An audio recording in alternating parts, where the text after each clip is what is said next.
오늘은 고난 중의 기도와 응답이라는 제목으로 말씀을 나누겠습니다. 예수님은 얼마 되지 않아 십자가에 달려 돌아가실 것을 아셨습니다.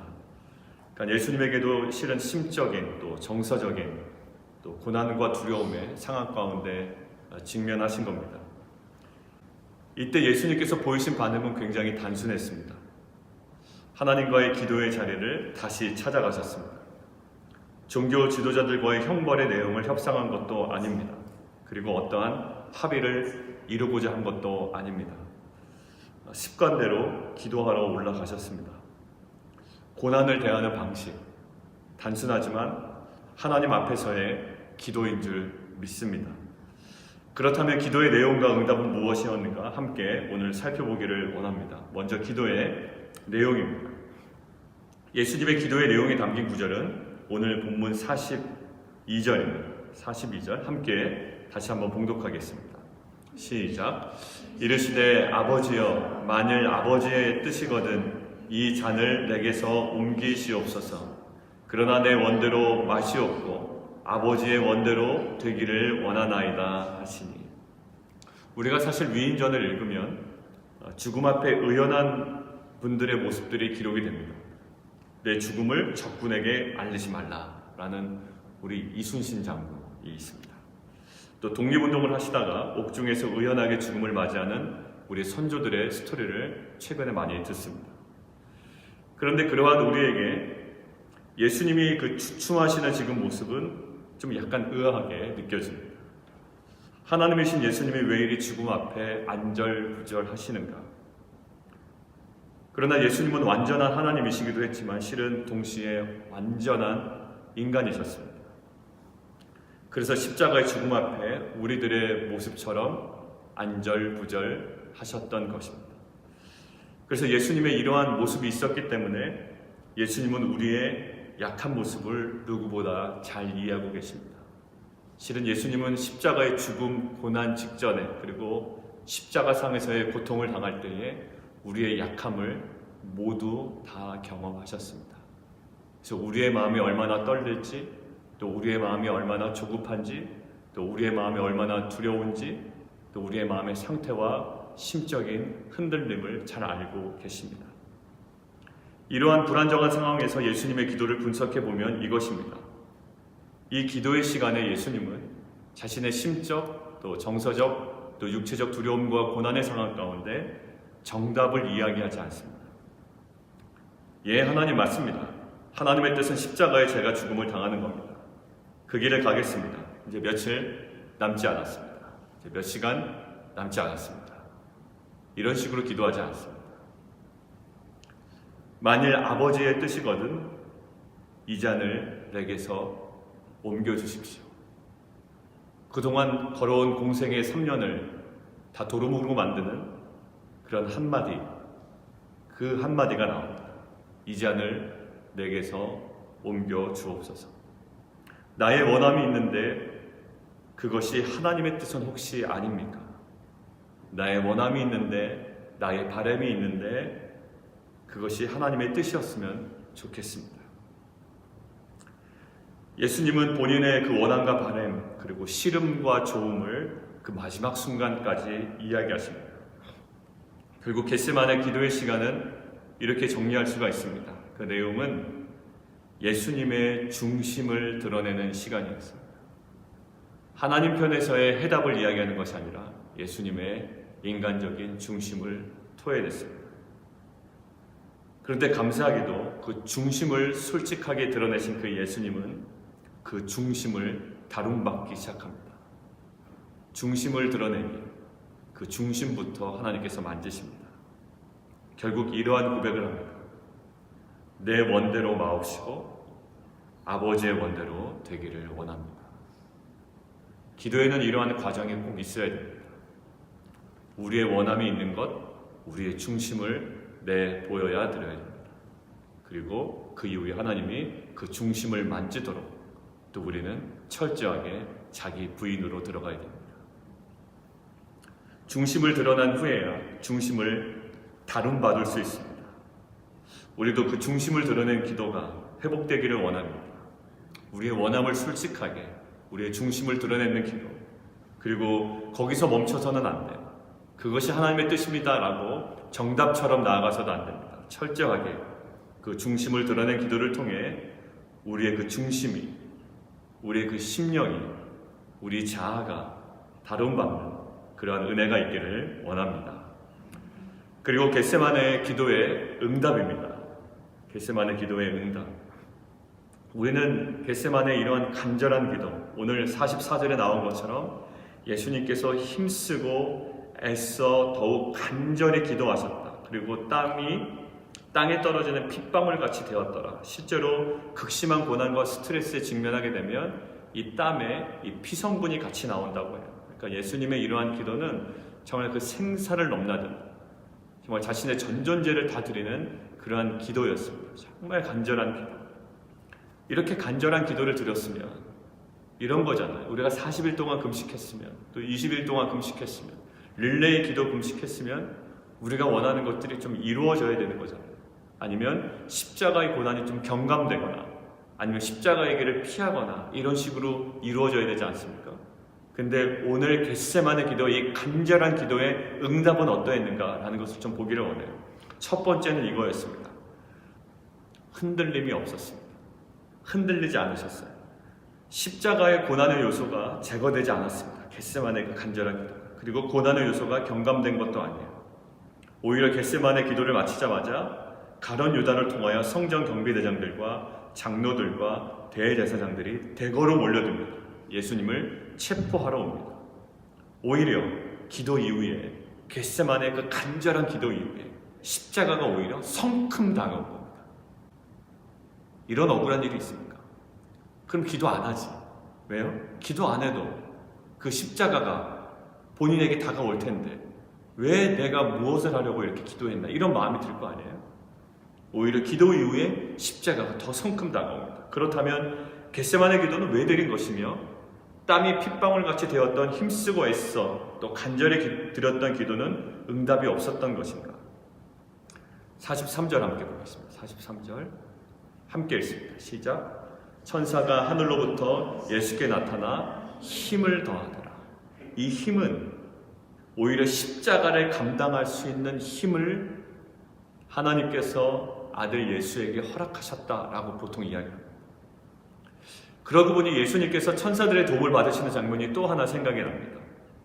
예수님이 사단에게 시험을 받으실 때, 항상 예수님이 인간적으로 쉽지 않으신 상황에서 천사들이 예수님을 돕고 계세요. 지금은 고난을 감당해내야 하는 쉽지 않은 상황에서 기도를 통하여 천사가 힘을 더하여 주고 있습니다. 이 힘은 십자가를 감당할 수 있는 힘이에요. 십자가를 피할 수 있는 지혜도 아니요, 십자가의 고난을 경감시킬 수 있는 협상의 기술을, 아이디어를 줄 수 있는 힘도 아니에요. 오히려 십자가를 감당할 수 있는 힘이었어요. 그 힘이 어떻게 드러납니까? 가룟 유다가 예수님을 배반하는 장면이 나오죠. 자신의 유익을 위하여 가룟 유다는 입맞춤이라는 사랑과 존경의 정말 거룩한 표식을 그 배반의 도구로 사용해버립니다. 아마 예수님은 유다를 심히 나무랄 수도 있었을 거예요. 아마 물리적인 충격을 줄 수도 있을 겁니다. 그러나 예수님은 아주 차분하게 가룟 유다를 대하십니다. 저희는 실은 배반하는 자들에게 이러한 차분한 대응을 하고 싶지가 않습니다. 그런데 겟세마네 기도는 예수님으로 하여금 그것들을 가능하게 하셨다. 흔들리지 않는 감정과 태도였습니다. 누구를 향해?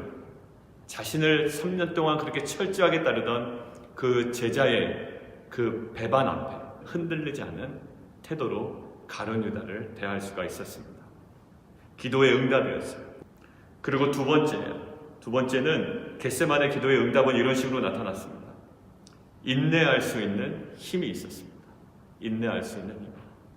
첫 번째는 흔들리지 않는 힘이었고, 두 번째는 인내할 수 있는 힘이었습니다. 대제사장과 성전 경비대장과 장로들이 심상치 않는 태도로 지금 몰려오죠. 그 몰려오는 것 자체는 실은 누구나 느낄 수 있습니다. 이것은 두려움입니다. 십자가에 어떻게 보면 전초전이에요. 움츠러들 수도 있고 본능적으로 칼을 빼 휘두를 수도 있습니다. 실제로 제자들 중에 한 명, 요한복음에서는 누구로 나오냐면 베드로라고 나와야죠. 베드로는 칼을 빼휘두릅니다. 충동적으로 저항합니다. 근데 49절에 보면 그 주위 사람들이 그 된 일을 보고 여쭤옵니다. 예수님께 질문을 하죠. 주여, 우리가 칼로 칩니까? 라고 했는데 예수님이 대답을 하지 않으셨습니다. 아직 대답을 하지 않으셨는데 그 중에 한 사람 베드로가 역시 급하죠. 대답 듣지 아니하고 바로 그냥 칼을 빼들어서 그 말고의 귀를 쳐서 그 귀를 떨어뜨립니다. 그러니까 이것이 어떻게 보면 베드로의 모습이 지극히 인간적인 반응이에요. 충동적으로 저항합니다. 그러나 예수님은 차분하게 그 상황들을 받아들이십니다. 그리고 한마디 하십니다. 51절 함께 읽겠습니다. 시작. 예수께서 일러 이르시되 이것까지 참으라 하시고 그 귀를 만져 낫게 하십니다. 이것이 실은 겟세마네의 기도 응답이었습니다. 아마 겟세마네 기도 응답이라고 했을 때 여러분들의 생각 속에 굉장히 큰 변화를 기대했을지는 모릅니다. 그러나 간절한 기도의 응답은 실은 오늘 본문의 후반부의 이 모습이었습니다. 십자가의 길을 감당할 수 있는, 흔들리지 않는 힘이 예수님께 임했고, 그리고 인내할 수 있는 힘이 예수님께 임했습니다. 결국 뭘까요? 겟세마네 기도의 응답은 십자가의 길을 걸어갈 수 있는 힘이 임한 것, 이것이 기도의 응답이었습니다. 기도의 응답은 십자가의 길을 피하는 식으로 임하지 않았습니다. 고통이 경감되는 것으로 임하지 않았습니다. 아무리 큰 고통도 이길 수 있는 힘으로 임했습니다. 자, 우리는 고통 속에 있습니다. 그러면 어떻게 살아가야 되는가? 항상 고통을 이리저리 피해 다니며 살아야 되는가? 아니에요. 여러분에게는 힘이 필요합니다. 세상을 살아갈 힘이 필요합니다. 여러분의 세상을 감당할 힘이 필요합니다. 근데 오늘 예수님은 그 십자가에서 겟세마네 기도에서 그 힘을 얻으셨어요. 그 기도 가운데 우리도 삶의 여러 가지 무게와 고난 가운데 그 이길 힘이 회복되는 귀한 한 주가 되기를 원합니다. 그러고 나서 이제 정리하면서 사도행전을 제가 이렇게 좀 찾아보는데 사도행전 4장 29절 31절 항상 그 하심할 때 강조했던 구절이죠. 베드로가 3장에 안진뱅이를 일으킵니다. 성전 미문에 있었던 안진뱅이. 근데 이제 종교 지도자들의 마음이 힘든 거예요. 왜냐하면 그냥 말만 전하면 저놈들 말은 거짓말이다라고 이야기하면 돼요. 실은 이게 문제가 발생한 겁니다. 어떤 문제요? 사람들이 알아요. 저 사람 평생 저게 안진뱅이였다는 거. 근데 그 사람이 일어나 버린 거예요. 그러니까 이제 종교 지도자들이 이제 문제가 생긴 거예요. 이게 눈에 보이는 증거가 나타나지 않으면 괜찮은데 눈에 보이는 증거가 나타난 거예요. 안진뱅이가 일어서 버린 겁니다. 그러니 이제는 이 사람들의 말에 영향력이 있어진 거 아니에요. 베드로에게. 그러니까 이제 부릅니다. 그래서 협박을 해요. 전하지 말아라 라고 이야기를 해요. 끝까지 협박을 하고 이제 일단 풀어줘요. 그러니까 이제 위협이 이들 가운데 있는 거예요. 베드로에게. 자, 그때 이들이 돌아와서 기도한 장면이에요. 주여, 이제도 그들의 위협함을 굽어보시옵고 또 종들로 하여금 담대히 하나님 말씀을 전하게 하여 주시오며 손을 내밀어 병을 낫게 하시옵고 표적과 기사가 거룩한 종 예수의 이름으로 이루어지게 하옵소서라고 기도합니다.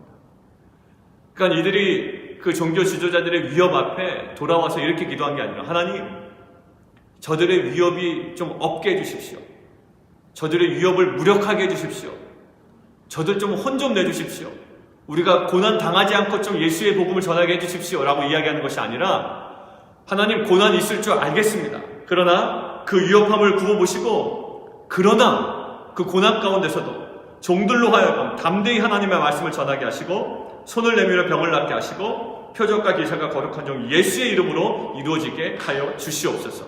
그 위협과 고난을 이기게 하여 주시옵소서라는 기도가 그들 가운데 나왔어요. 꼭 겟세마네 기도 같아요. 고난을 없이 한다든지 경감시켜달라는 기도가 아니라 고난 가운데서도 우리에게 맡겨주신 사명을 감당할 수 있는 힘을 허락하여 주시옵소서라는 기도예요.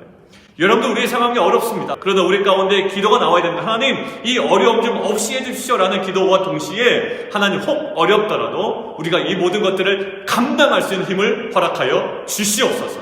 우리 자녀들에게도 친구들의 만남 속에서 유혹이 없겠습니까? 그리고 사회생활에 좌절하지 않겠냐고요. 그런데 그 상황 가운데서도 결국 어떻게 해요? 하나님, 그 모든 상황을 잘 요리조리 피해 다니는 기독교인이 되는 것이 아니라 하나님, 고난 가운데 그것을 이길 수 있는 힘이 이들 가운데 임하게 하여 주시옵소서 라는 것들이 우리의 자녀들 가운데 평생에 그런 힘이 있기를 원합니다. 정말 예수님의 마음이 어떤지 알겠습니다, 제가.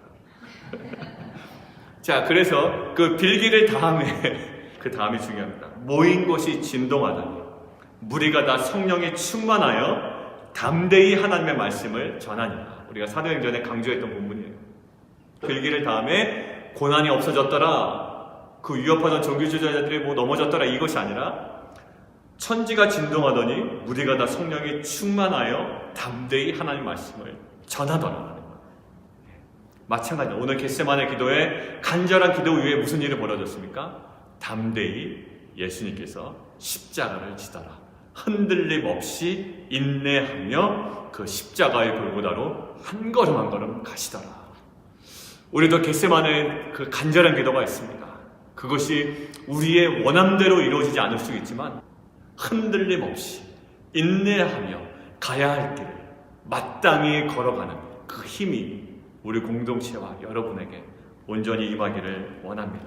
특별히 고난주간 한 주간 동안에 그 겟세마네 기도를 간절히 들었던 예수님을 묵상할 때 그 예수님에게 임했던 그 힘이, 그 능력이, 그 은혜가 우리 가운데 임하기를 원합니다. 하나님, 우리에게는 그 힘이 필요합니다. 하나님의 뜻이 이루어져야겠기에 감당하기 위한 그 힘이 필요합니다. 하나님, 우리가 빛과 소금교회의 그 사명을 감당하기 위한 그 힘이 필요합니다. 그 상황이 어렵더라도 그것들을 흔들림 없이 인내하며 믿음으로 걸어갈 수 있는 힘이 필요합니다. 하나님, 우리의 기도의 능력을 허락하여 주시옵소서. 기도 이후에 흔들림 없이 인내하며 그 길을 감당하는 공동체 될 수 있도록 주님 인도하여 주시옵소서. 우리 함께 기도하며 나아가도록 하겠습니다. 하나님, 고난주간 주님을 묵상하는 한 주간 가운데 그 겟세마네 기도의 그 간절하고 땀이 피가 되도록 기도했던 그 주님의 기도처럼 하나님, 우리의 기도 가운데 정말 세상을 감당할 수 있는 그 힘을 주십시오. 기뻐할 수 있는 힘을 주십시오.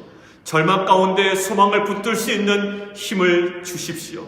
하나님, 그리하여 빌기를 다음에 그 땅이 진동하며 성령이 충만하여 하나님의 말씀을 담대히 전했던 사도들과 같이 우리에게 주어진 그 길을 담대히 걸어갈 수 있는 귀한 성도들과 공동체 되게 도와 주옵소서. 예수 그리스도의 이름으로 감사하며 기도합나이다.